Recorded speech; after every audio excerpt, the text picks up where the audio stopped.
दोस्तों नमस्कार।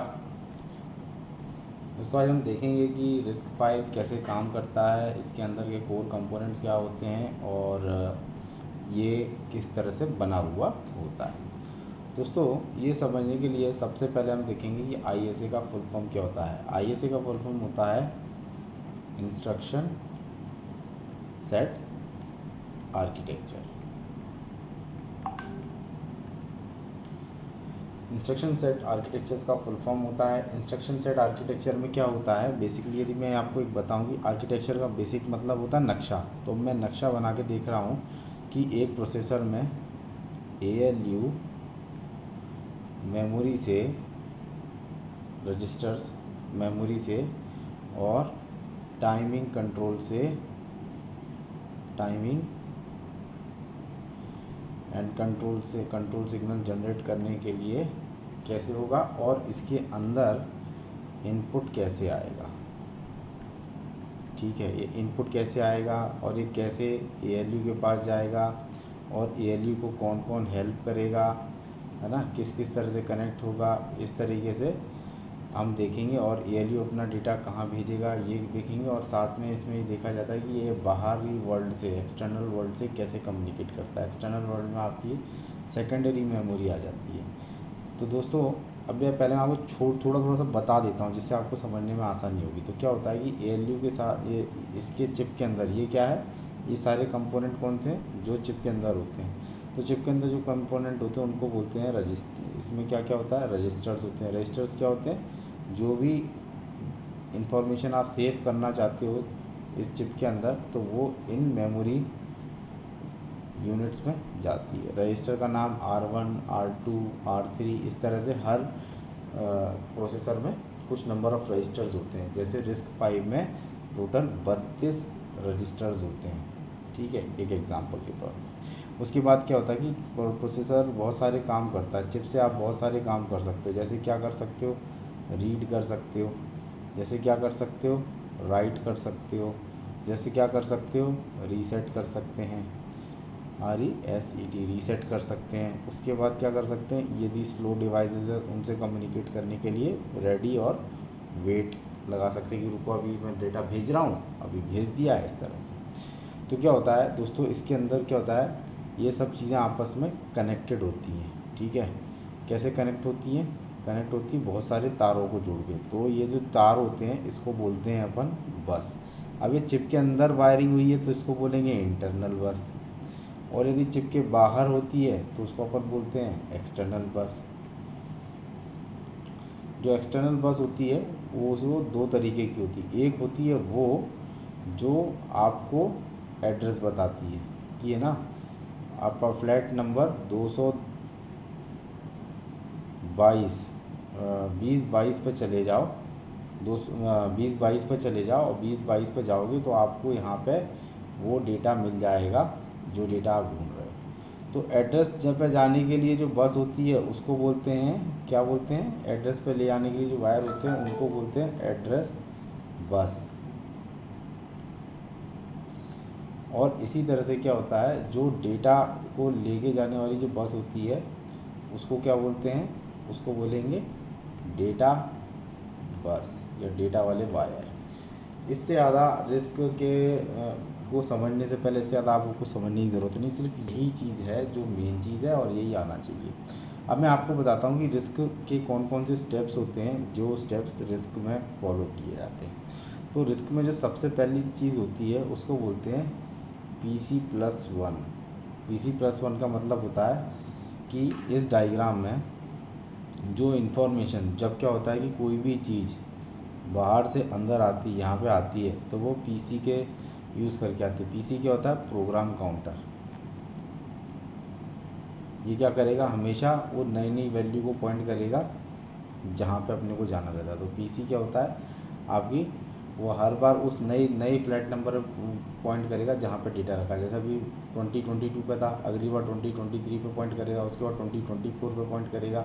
ऐसे पॉइंट करता रहता है, इसका यही काम है। बस जाओ, एड्रेस पता करो, एड्रेस पता करो, एड्रेस पता करो, और जिस जिस एड्रेस को ये पॉइंट करेगा वहाँ से डेटा इस बस के थ्रू वहाँ पे चला जाएगा। ठीक है, इस तरह से होता है। और इसको हेल्प करने के लिए, ALU को हेल्प करने के लिए कौन कौन से लोग होते हैं, एक्यूमुलेटर होता है, ये इसका सेक्रेटरी होता है। यदि ये बॉस है तो इसका सेक्रेटरी है, ठीक है। और इसी तरह से एक्यूमुलेट मतलब कि आपको यदि बॉस से मिलना है तो आप पहले इससे अपॉइंटमेंट लो, ठीक है। इसी तरह से हेल्प करने के लिए और क्या होता है, ये इसका मुनीम है, फ्लैग रजिस्टर। मुनीम का काम क्या होता है, हिसाब किताब रखना, ठीक है, कि भैया देखो तुमने अभी आपने जो काम करा उससे आपका इतनी कैरी जनरेट हुई, इतने ज़ीरो फ्लैग सेट हुआ, इसका साइन पॉजिटिव आया, नेगेटिव आया, इस तरह से बहुत सारी चीज़ें जो भी रहती हैं वो सब, ठीक है। तो इस तरह से इसके बहुत सारे हेल्पर होते हैं। तो जैसे एक्यूमुलेटर हेल्पर हो गया, ये हो गया। इसी तरह से अलग अलग नाम के लोग होते हैं, एक का नाम स्टैक पॉइंटर है ना, दूसरे का नाम है लिंकर या लिंक रजिस्टर। इस तरह से इसकी हेल्प करने के लिए बहुत सारे, इसका काम क्या है, नेटवर्क बनाना है। चलो तुम तीनों उठो, तुम्हें ये ली बुला रहा है, तो ये लिंक कर देगा तीनों को। इस तरह से काम करने वाली बहुत सारी चीज़ें होती हैं, पर इसमें बेसिकली मेन चीज़ें यही होती हैं। तो क्या होता है, जैसे कि अपन ने देखा कि इसके रिस्क के जो 5 स्टेप होते हैं, रिस्क 5 स्टेप, ठीक है। पहला होता है PC1, हमेशा क्या करना है, जनरेट करना है नेक्स्ट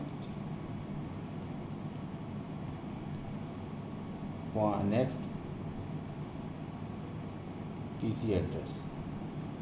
ये अगली बार किसको उठाना है एग्जीक्यूट करने के लिए वो बताओ। दूसरी चीज़ होती है कि फैच करना, मतलब कि PC ने बता दिया कि अब अपने को इस लोकेशन पे जाना है, तो फैच का मतलब क्या होता है कि जाओ वहाँ पे जाओ और वहाँ से इंफॉर्मेशन लेके आओ। तो इसको बोलते हैं फैच करना, मतलब एक्सेस करना। And get it to CPU, और चिप के पास लेके आएगा। जो इसका तीसरा स्टेप होता है डिकोड करना। डिकोड करने का मतलब क्या हुआ, डिकोड करने का मतलब होता है कि एंड समझो तो भैया आप जो मेरे को जो इन्फॉर्मेशन आई है क्या, आखिर इसका करना क्या है, इसको कॉपी करना है, पेस्ट करना है, इसका प्लस माइनस करना है, इसका क्या करना है। तो उसको बोलते हैं अंडरस्टैंड करना, अंडरस्टैंड व्हाट टू डू, ये करेगा। इसके बाद जो इसका जो चौथा स्टेप होता है वो होता है एग्जीक्यूट। एग्जीक्यूट का बेसिकली मतलब क्या होता है कि प्लस माइनस एंड जो भी और एक्सऑर जो भी ऑपरेशन है वो ऑपरेशन ख़त्म करो, ALU, ये सारे मोस्टली जो एसोसिएटेड होते हैं वो ALU से एसोसिएटेड होते हैं, ठीक है। इसी तरह से इसमें जो चौथा इंस्ट्रक्शन होता है उसको बोलते हैं अब डेटा को रखो, राइट बैक। अभी पता करो कि इस एग्जीक्यूशन को करने के बाद अपने को इसको सेव कहाँ करना है, ठीक है। और तो सेव करने के लिए to know where to save the data और इन्फो। और लास्ट स्टेप बड़ा सिंपल सा स्टेप है, इसका मतलब होता है कि कमिट कर जाओ।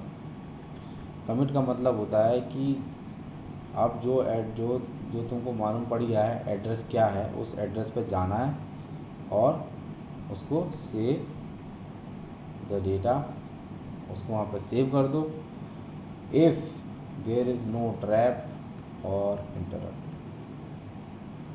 यदि कोई ट्रैप और इंटरप्ट नहीं है तो ही ये काम करना, ठीक है। तो उसको होते हैं रिस्क 5 6 स्टेप एग्जीक्यूशन प्रोसेस। ये है इसके बस, ये इसके 6 स्टेप्स हैं, यही 6 स्टेप्स के में इसके सारे काम ख़त्म हो जाते हैं। इसके सिवा इसका कोई बहुत मेजर काम नहीं है। अभी इसी चीज़ को हम चित्र के सहायता से या डायग्राम को देखते हुए समझने की कोशिश करेंगे। तो दोस्तों अब इसको इसी डायग्राम से देखते हैं, यही सारी चीज़। यहाँ क्या हो रहा है, ये मैंने जो एग्ज़ाम्पल लिया है, इसकी एग्ज़ाम्पल मैंने लिया रॉकेट PC रॉकेट कोर करके है, रॉकेट कोर करके है इसका डिज़ाइन, इसको बोलते हैं रॉकेट कोर। अपने को कोई आर्किटेक्चर का एस्टीमेट लगाने के लिए डिज़ाइन तो चेक करना पड़ेगा, नहीं तो आप कैसे बता सकते। तो मैंने एक माइक्रो आर्किटेक्चर ले लिया रिस्क 5 का, जो कि UC बार्कले का ही प्रोडक्ट है। इसका ये लो रिस्क के नाम से भी फेमस है, और बेसिकली इसका जो नाम है वो रॉकेट PC है या रॉकेट कोर है। ठीक है, अब मैं आपको बताता हूँ इसके बारे में। तो दोस्तों इसमें क्या हो रहा है, जो पहली जो स्टेप है, पहला जो स्टेप है वो है जो अपना PC+1 वाला स्टेप है, PC+1 वाला। अब आप देखेंगे इसमें क्या हो रहा है, इसमें क्या हो रहा है कि इसमें एक प्रायोरिटी एनकोडर लगा हुआ है, इसमें चेक नेक्स्ट PC चेक वाला लगा हुआ है, और PC को पॉइंट करने के लिए एक और पॉइंटर लगा हुआ है।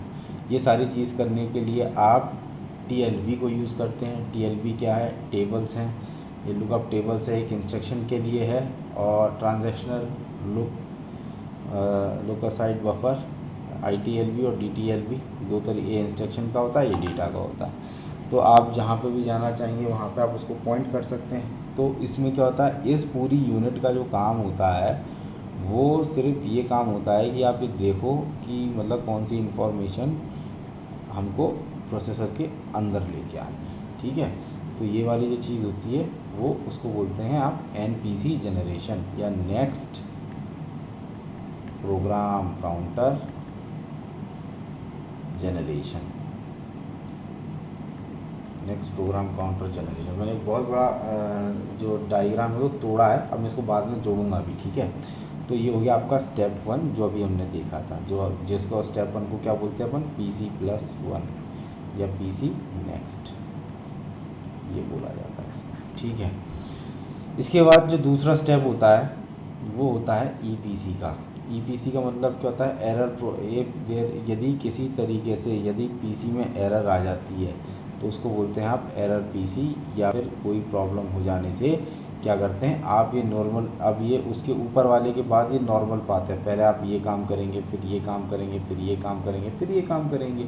लेकिन जब भी ये जनरेट होगा, जब भी एरर PC जनरेट होगा, ये साइड वाला बिजनेस है, ठीक है, जब भी ये जनरेट होगा तो उस केस में आपको क्या करना पड़ेगा, आप जो अपना मेन जॉब कर रहे हैं उससे बाहर निकलो। आप यहाँ पे कुछ कर रहे हो, नहीं बाहर निकलो, यदि किसी भी तरह से ये जनरेट होता है, ओके। तो ये क्या करता है, ये EPC जो होता है, EPC का मतलब एरर और उसका रीज़न, ये दोनों चीज़ें हमेशा आएंगी। तो ये हमेशा क्या होल्ड करेगा, प्रोग्राम काउंटर ऑफ इंस्ट्रक्शन, जो इंस्ट्रक्शन है उसकी PC की वैल्यू, मतलब जो भी प्रोग्राम काउंटर की जो वैल्यू है उस स्टेज में, यहाँ पे या यहाँ पे या यहाँ पे यहाँ पे कहीं पे भी उस स्टेज को ही वो होल्ड करेगा, ठीक है।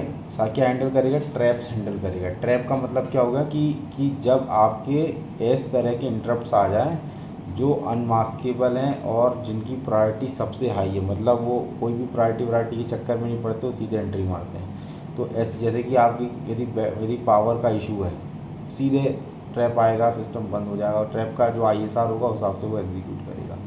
तो नॉन मास्केबल, ठीक है, इंटरप्ट्स, और बेसिकली अर्जेंट, और इसको आप ट्रैप को इस तरह से बोलते थे,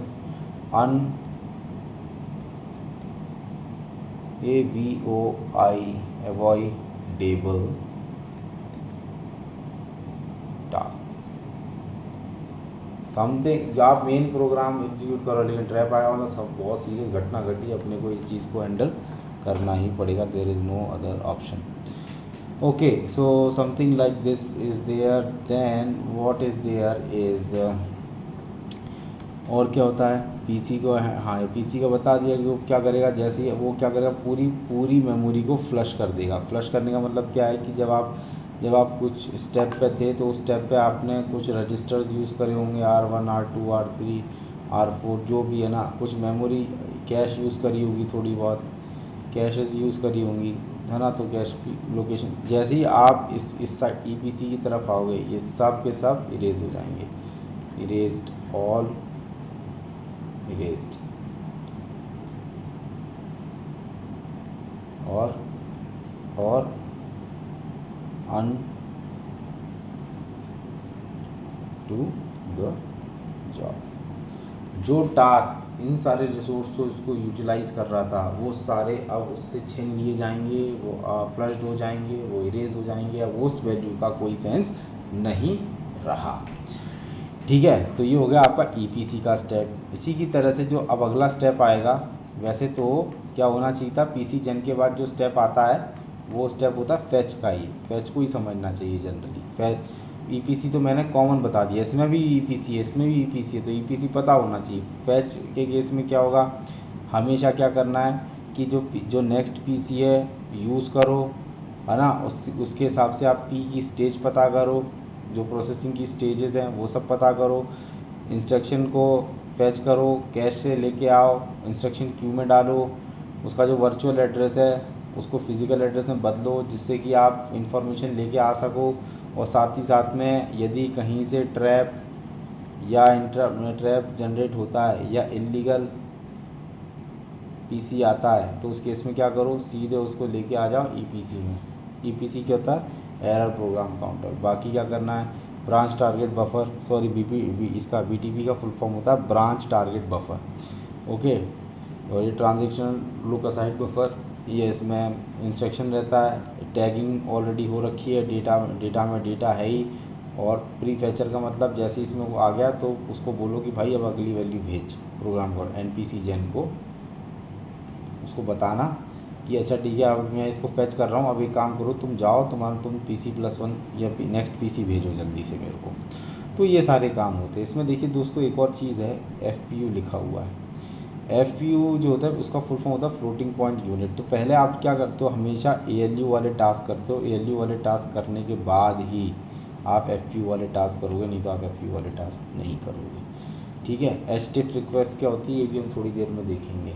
ये इनको मतलब जो GPIO को हैंडल करने की रिक्वेस्ट होती है, आगे आएगी अभी, ठीक है। इसका काम क्या है, जाओ वो इन्फॉर्मेशन जो आपको जो पीसी पे जो वैल्यू है उसको लेके आओ, उस वैल्यू को लेके आओ, बस, है ना।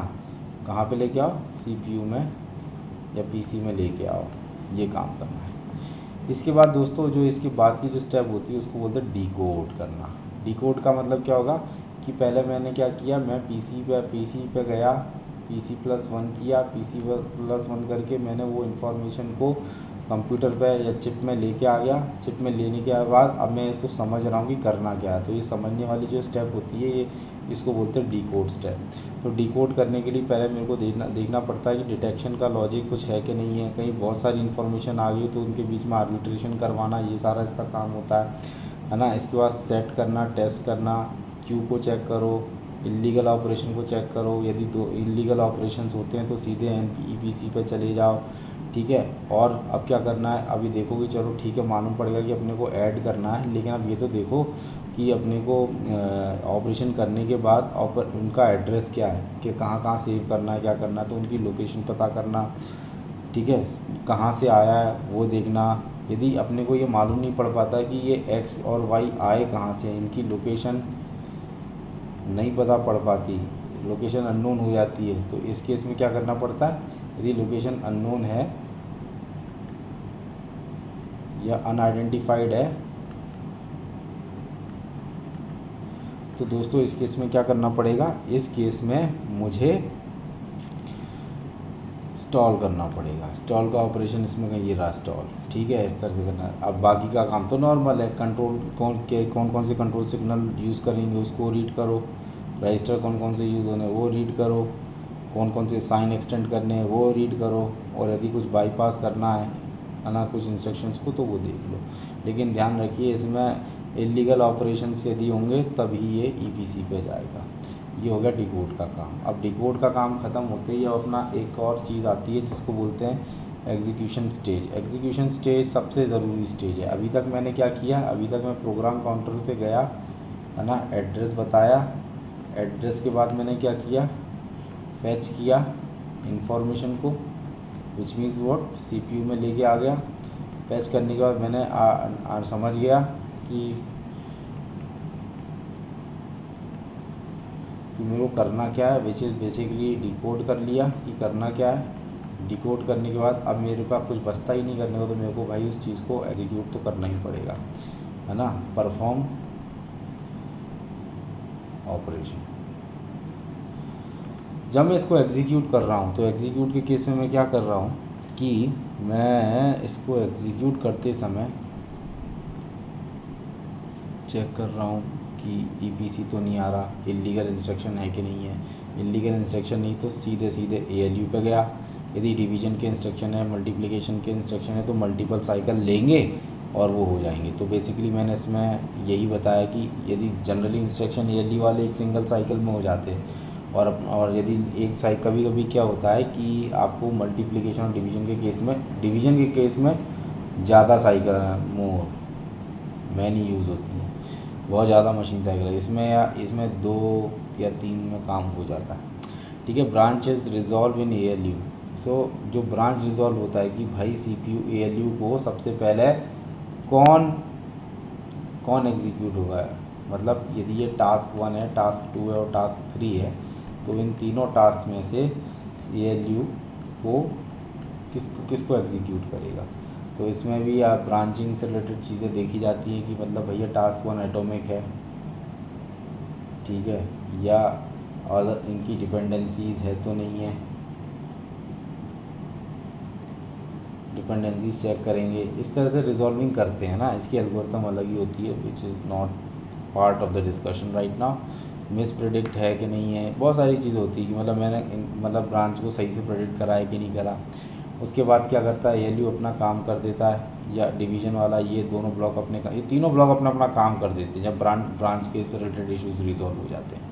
तो उसके बाद क्या करेगा, ALU कैलकुलेट करेगा कि ये लोड का इंस्ट्रक्शन है या स्टोर का इंस्ट्रक्शन है, और उसके बाद क्या करेगा, उसको data Q, store data Q करके एक बफर होता है उसमें वो उसको सेव कर देता है। अब बेसिकली इसमें डेटा और इंस्ट्रक्शन दोनों ही सेव होते हैं, नाम इसका ISDQ होता है। ठीक है, यदि ये FPU होता तो FPU के केस में इसका नाम क्या होता, FSDQ होता। अच्छा, अब इसमें अच्छा तो इसमें सवाल ये भी हो सकता है कि जब FPU भी तो होता है तो सिर्फ हम RISC-V के ALU की क्यों बात कर रहे हैं। तो हमेशा ध्यान रखना है कि जो ऑपरेशन होता है वो फर्स्ट ALU का होगा, उसके बाद ही FPU का होगा, क्योंकि FPU बेसिकली को प्रोसेसर है। ठीक है, वो मेन प्रोसेसर नहीं है, ये है आपका मेन प्रोसेसर। तो हमेशा इसलिए इसको तवज्जो दी जाती है, इसका काम पहले किया जाता है। अब आ जाओ भाई लास्ट स्टेज, नहीं ये second last stage, memory quit. तो अभी मेमोरी स्टेज, पहले मैंने क्या किया, PC किया, फिर मैंने मतलब एड्रेस ढूंढ के लाया, एड्रेस के बाद मैंने क्या किया, फैच किया, वो इन्फॉर्मेशन को खींच के लाया CPU में। उसके बाद मैंने क्या किया, उसको डिकोड भी कर लिया, समझ लिया ही करना क्या। समझने के बाद मैंने क्या किया, उसको एग्जीक्यूट भी कर लिया कि भाई आपने को अपन ने उसका 2 + 2 4 भी कर लिया। अब भाई मेमोरी स्टेज आ गई। मेमोरी स्टेज में बेसिकली होता क्या है, मेमोरी स्टेज में आप ये देखते हो कि आप जो वर्चुअल एड्रेस है उसको आप लॉजिकल एड्रेस में कन्वर्ट करते हो। मतलब मेरे को किसी ने बोला कि भाई घनश्याम जी रहते कहाँ हैं। अब घनश्याम जी रहते तो भाई दुनिया में, तो ये कोई एड्रेस तो नहीं है। किसी ने बताया भाई इलाहाबाद में रहते हैं। अब इलाहाबाद में यदि घनश्याम जी रहते हैं तो अब इलाहाबाद तो बहुत बड़ा है, तुम जानते हो घनश्याम जी को, आंसर है यस। लेकिन उनका अब वो वर्चुअल एड्रेस हमको मालूम है, हाँ वहीं रहते हैं, लेकिन वो उसका फिजिकल एड्रेस नहीं हुआ। सेम मेमोरी के साथ भी होता है। मेमोरी क्या करती है कि हर चीज़ को, मेमोरी को अपनी नोटबुक में लिखना पड़ता है। नोटबुक होती छोटी, तो वो क्या करती है, उसको बहुत ज़्यादा, मतलब क्या बोलना चाहिए इसको, बहुत ज़्यादा डिकोड करके रखती है ना, एकदम अलग अलग तरीके से। AB का मतलब हो गया अभिषेक शर्मा, DC का मतलब हो गया धीरेन्द्र है, इसी तरह से FG का मतलब कुछ और हो गया। मतलब उसने हर चीज़ को क्या, अब मान लो यदि किसी ने XB को पॉइंट करा ना, तो वो क्या बोलेगा, हाँ यार इसको अपन क्या करें, इसमें ये जोड़ लो तो ये इसका फिजिकल एड्रेस हो जाए, मतलब उसका ओरिजिनल रियल एड्रेस। कोई बोलेगा कि भैया एक काम करो, फलानी फाइल लेके आओ, तो फाइल मेरी जेब में तो नहीं रखी ना, लेकिन वो मालूम है फाइल कहाँ रखी, किसको बोलना है कि जा भाई तू उस कमरे से फाइल लेके आ। ठीक है, तो मैं यही बोलूँगा हाँ मिल जाएगी फाइल, मैं ला रहा हूँ 5 मिनट में आ रही है फाइल। 5 मिनट में फ़ाइल कैसे आ रही है, मैंने बोला कि फ़लानी अलमारी में वहाँ पे फ़ाइल रखी होगी, जाके देख के आओ, तभी तो आएगी। तो एक होता है वर्चुअल एड्रेस, दूसरा होता है फिज़िकल एड्रेस। तो वर्चुअल एड्रेस को सिर्फ फिज़िकल एड्रेस में कन्वर्ट करना, डेटा को स्टोर करना। यदि इलीगल एड्रेस है, एड्रेस ही नहीं डिकोड हो रहा है, या मालूम पड़ा कि वहाँ पे गए, वहाँ तो कुछ था नहीं था, तो वो इलीगल स्टेप माना जाएगा। तो उसके केस में ट्रैप जनरेट करना है। जैसे ही ट्रैप जनरेट होगा, क्या होगा, ट्रैप के बाद क्या होगा, EPC अपने आप आ जाएगी। ठीक है, इसी तरह से क्या होता है वेट फॉर एड्रेस फ्रॉम। अच्छा, अब SDQ और FSDQ, ये जो मैं बता रहा था कि जो डेटा क्यू वाला तो स्टोर डेटा क्यू, तो अब इसमें इंस्ट्रक्शन और फ्लोटिंग पॉइंट इस तरह से रहता है इसका। ठीक है, तो मतलब आप एड्रेस को डिकोड कर रहे हो बेसिकली। यदि कोई कॉन्फ्लिक्ट नहीं है लोड कर दो। और इसमें ये रहता है कि आप है ना स्टोर को बाईपास कर सकते हो। बाईपास का मतलब ये नहीं कि आप उसको एग्जीक्यूट नहीं कर रहे हो, आप उसको एग्जीक्यूट तो कर रहे हो, बट आप उसको बोल रहे हो कि चलो लोड के ऑपरेशन को हम पहले कर रहे हैं अभी, और स्टोर वाला जो है वो यहाँ पे सेव हो जाएगा। ये भी एक तरीके का बफर है। नॉन ब्लॉकिंग कैश सपोर्ट, मतलब किसी भी कैश को फुल सपोर्ट देता है।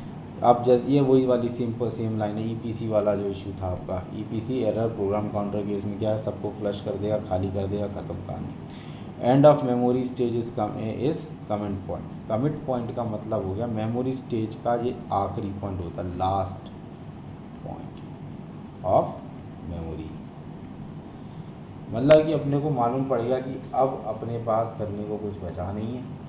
हमने सारे एड्रेस चेक कर लिए, हमने जिस आपको मालूम पड़ेगा कि एग्जीक्यूशन के बाद इसको कहाँ सेव करना है, तो मैंने क्या करा, मैंने इसको, अब मेरे को एड्रेसेस मिल गए, मतलब कि डेस्टिनेशन के एड्रेसेस अब मेरे पास हैं। अब मैं क्या करूँगा, राइट करूँगा मेमोरी। अब मैं अभी तक मैंने मेमोरी एड्रेस, इस स्टेज का सही नाम यदि मैं बताऊँ ना, तो इसका नाम होगा मेमोरी एड्रेस पता करो। ये हो गया इस स्टेज का सही नाम। ठीक है, अब इसके बाद जो बाकी का जो ऑपरेशन होता है वो होता है लास्ट स्टेप, जिसको बोलते हैं कमिट। कमिट का मतलब क्या होगा, कमिट का मतलब होता है कि आप अब क्या करते हो, अब आप राइट कर देते हो। मतलब कि आपने चेक किया, अभी तक अपन ने क्या किया, PC+1 किया, उसके बाद फैच किया, चले एड्रेस आ गया, जैसे ही एड्रेस आ गया उस एड्रेस पर गए, इन्फॉर्मेशन लेके आए, उसके बाद क्या किया, उसको समझने की कोशिश करी, समझने के बाद क्या किया, उसको एग्जीक्यूट कर दिया। जब उसको एग्जीक्यूट किया तो उसके बाद क्या किया, उसके बाद हमने मेमोरी से उसके एड्रेस का पता करने की कोशिश करी, एड्रेस पता पड़ गया, तो उसके बाद क्या करेंगे, अब फाइनली कमिट करेंगे। कमिट का मतलब होता है रीड या राइट, जो भी ऑपरेशन है उसको करो करियो। ठीक है, तो इस केस में क्या होता है कि अब आप, लेकिन कमिट आप कब करते हो, कमिट के केस में आपको एक चीज़ ज़रूर देखनी पड़ती है। कमिट के केस में आपको ये देखना पड़ता है कि क्या ट्रैप जनरेट है या फिर इंटरप्ट है। यदि नहीं है, if no then only you can write, नहीं तो रुकना पड़ेगा, राइट नहीं कर सकते, थोड़ा वेट करना पड़ेगा। दोस्तों ये एक RISC-V स्पाइक रॉकेट कोर की मैंने एक लैब कोर्स देखा था, बेन केलर जी ने बनाया है इसको, और इसमें ही से ही देख के मैंने इसका माइक्रो आर्किटेक्चर समझने की कोशिश करी थी। तो मैं चाहूँगा कि मैं आपको ये इनका वो माइक्रो आर्किटेक्चर दिखा दूँ, क्योंकि ये बेसिकली ये मेरे को डायग्राम कोई मिल नहीं रहा था, फिर फाइनली मेरे को ये डायग्राम मिला। तो इस डायग्राम में आप देखेंगे तो आप वही सारी चीज़ें जो हमने अपने को अभी जो हम देख रहे थे या समझ रहे थे, डिट्टो सारी की सारी स्टेप्स आएंगे। देखिए अब मैं आपको बताता हूँ कैसे आएंगे। ठीक है, बस एक बार ये डायग्राम आप देख लीजिए, इसके बाद कुछ बचता नहीं है देखने को। तो अपन ने देखा पहला स्टेप क्या था, PC जेन या PC नेक्स्ट PC अपना पहला स्टेप था। तो वो स्टेप कैसे आया, वो स्टेप ऐसे आया, PC जेन आया। इसका मतलब क्या होगा, इसका मतलब ये होगा कि आप जो है इसमें अपना नेक्स्ट PC जनरेट करो, PC पे काम करो, ये सारी चीज़ें आप यहाँ से कर सकते हैं। तो ये हो गया इसका स्टेप 1। स्टेप 1 के बाद आप देखेंगे दूसरा स्टेप जो था फैच का था। फैच में हमने देख लिया था कि क्या होता है। अब देखो ये जो सारे EPC दिख रहे हैं ना, ये सारे EPC आपको एक साथ दिखेंगे। EPC साइड में सब जगह आ रहे हैं। EPC के साथ एक ख़ास बात होती है, जो EPC जो होता है ये आपका लास्ट में, बाकी सब पूरा बाहर निकल। ये देखिए आप कॉज के बाद एक्सेप्शन चेक करना, ये जो है मेमोरी के टाइम पे भी आप इसको ज़्यादा यूज़ करते हो। ठीक है, EPC क्या देता है आपको, यदि ट्रैप आया है तो आप एग्जीक्यूट करोगे, क्या एग्जीक्यूट करोगे। यदि इस केस में देखो डिकोड के केस में EPC अंदर नहीं जा रहा है ना। फैच के केस में भी आप उसको एंट्री नहीं है, मतलब यहाँ से एग्जिट है सारा, फैच में आया बाहर निकलो ईपीसी हो जाओ, ठीक है, डिकोड में आया बाहर निकलो हो जाओ। लेकिन एग्जीक्यूट के केस में वो स्पेशल एंट्री मिल रही है। आप देखिए ये वाला जो वायर है इसको स्पेशल एंट्री दी जा रही है। तो यहाँ से आया आपका NPC, next PC generation, priority check करो, नेक्स्ट पीसी चेक करो। ये क्या था, डेटा और इंस्ट्रक्शन की मेमोरी थी। जैसे ही आपको पीसी का वैल्यू मालूम पड़ गया, वैसे ही आप क्या अगली स्टेप में चले गए, फैच करेंगे। अब आपके पास टैगिंग है, डेटा है, प्री फैच की इंफॉर्मेशन है, टारगेट वारगेट कर रहे हैं, मतलब बेसिकली यहाँ पे क्या कर रहे हैं, यहाँ से आप क्या कर रहे हो, ब्रिंग इन्फो या डेटा कुछ भी हो सकता है टू CPU और टू चिप, आप उसको चिप के अंदर लेके आ रहे हैं। यदि यहाँ पे कुछ गड़बड़ होती है तो आप कहाँ जाएंगे, EPC पे जंप कर जाएंगे, ठीक है। ट्रैप आता है या इलीगल कुछ एड्रेस मालूम पड़ता है, ये तो है ही नहीं, कौन क्यों जा रहे हैं हम यहाँ पे, तो उस केस में EPC आ जाएगा। इसके बाद क्या होता है दोस्तों, आप फैच करते हो, फैच करने के बाद क्या करना पड़ता है, फैच करने के बाद आप डिकोड करते हैं। जब आप डिकोड करते हो तो आप इस केस में आर्बिट्रेशन चेक करते हो, स्टॉल चेक करते हो, लॉजिक चेक करते हो। ये सारी चीज़ें हमने और बहुत डिटेल में अभी ही पढ़ी हैं, पीछे आप बैक जाएंगे ना सेम वीडियो में तो आपको मिल जाएगा। आपको यदि कोई प्रॉब्लम आती है, इलीगल ऑपरेशन होता है तो वो EPC हो जाएगा। एग्जीक्यूट का काम भी आ गया। एग्जीक्यूट के काम में क्या होता है, मल्टीप्लिकेशन, डिवीजन, ALU के ऑपरेशन है ना, मिस प्रेडिक्ट होगा तो फिर से EPC, और ब्रांचिंग, इससे रिलेटेड सारे काम करना। EPC की एंट्री यहाँ पे नहीं है, यहाँ पे नहीं है, वो एंटर मार रहा है यहाँ से ऐसे, और दूसरा एंट्री वो काम मार रहा है EPC यहाँ पे मार रहा है। इससे पहले EPC की कहीं एंट्री है ही नहीं। मेमोरी के ऑपरेशंस हो गए, और मेमोरी के बाद जो आपका जो मेन काम होता है वो होता है आपका कमिट का, जो मैं बोल रहा था कि आप रजिस्टर में इंफॉर्मेशन सेव करते हो और बाकी उसके साथ कुछ इन्फॉर्मेशन देनी होती है, वो वैसे आप इन्फॉर्मेशन भी दे देते हो। बाकी सारी चीज़ें FPGA से रिलेटेड हैं और ये इंपोर्ट आउटपुट डिवाइस से रिलेटेड है। तो दोस्तों अब मैं इसको जो आपको पूरा डायग्राम दिखाना चाहूँ, जो कि थोड़ा सा बड़ा है, इसलिए मैं इसको आपको दिखाना नहीं चाह रहा था, इसलिए मैं तोड़ के इसको दिखाया था। तो ये है बेसिकली सारे ऑपरेशन आपके RISC-V के रॉकेट कोर, एक एग्जांपल आर्किटेक्चर है, ओपन सोर्स है, इसको लेके करने की। यदि आपको इस टॉपिक से रिलेटेड कोई भी सवाल हैं, कुछ प्रश्न हैं, या आप कुछ जानना चाहते हैं, तो आप कृपया कमेंट सेक्शन में ज़रूर बताएं। टॉपिक थोड़ा लेंदी था क्योंकि इसको टुकड़ों में इसको एक साथ ही समझा जा सकता है, नहीं तो RISC-V आपके कभी भी समझ में नहीं आने वाला। यदि अभी भी आपके कोई सवाल हैं तो आप कृपया कमेंट सेक्शन में ज़रूर बताइए। धन्यवाद।